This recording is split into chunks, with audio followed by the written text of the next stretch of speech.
Arsenal dikabarkan tengah bersiap mendatangkan gelandang Real Sociedad, Martin Zubimendi, dengan mahar sebesar 51 juta pounds dalam bursa transfer musim panas 2025.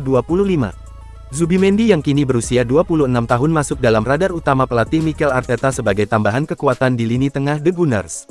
Keputusan ini muncul di tengah kebutuhan Arsenal untuk meningkatkan kedalaman skuad, khususnya dalam menghadapi musim kompetisi yang semakin padat dan menantang. Namun, kedatangan Zubimendi tidak lepas dari kritik. Salah satu suara skeptis datang dari mantan gelandang Manchester United dan legenda sepak bola Inggris, Paul Scholes. Ia secara terbuka meragukan keputusan Arsenal merekrut pemain asal Spanyol tersebut. Scholes menilai bahwa Zubimendi belum menunjukkan kualitas yang cukup untuk bermain di level tertinggi Premier League. Ia bahkan menyebut bahwa saat Real Sociedad menghadapi Manchester United, performa Zubimendi tidak memberikan kesan mendalam baginya. Scholes juga mempertanyakan niat Arteta untuk memindahkan Declan Rice ke posisi yang lebih ofensif guna memberi ruang bagi Zubimendi di lini tengah. Menurutnya, Rice adalah gelandang bertahan yang sangat solid dan lebih berguna jika tetap berada di posisi tersebut. Baginya, menggeser Rice ke depan adalah langkah yang tidak perlu, apalagi jika pos yang ditinggalkannya akan diisi oleh pemain yang belum teruji seperti Zubimendi.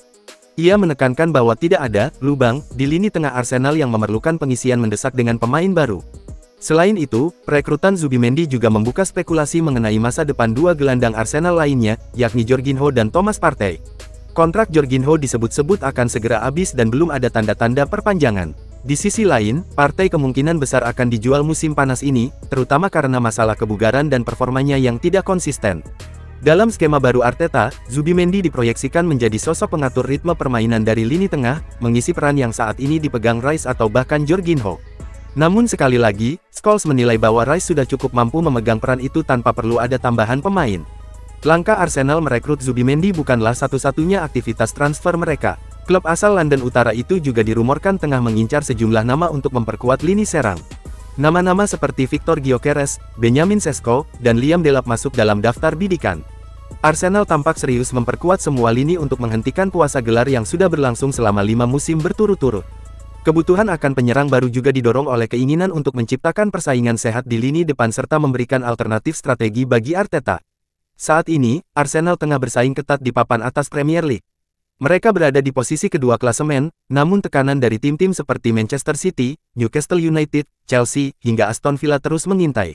Dalam 2 pertandingan tersisa musim ini, Arsenal dijadwalkan menjamu Newcastle, yang tengah berada dalam tren positif, sebelum mengakhiri musim dengan laga tandang ke markas Southampton. 2 laga ini akan sangat menentukan posisi akhir Arsenal di klasemen, apakah tetap bertahan di posisi runner-up atau harus rela tergeser oleh pesaing mereka. Dengan kondisi tersebut, wajar jika manajemen Arsenal merasa perlu melakukan manuver transfer yang signifikan. Tapi keputusan mendatangkan Zubimendi tetap memunculkan perdebatan, terutama soal efektivitas dan urgensi dari transfer tersebut. Apakah Arteta bisa membuktikan bahwa pilihan ini adalah langkah strategis yang tepat?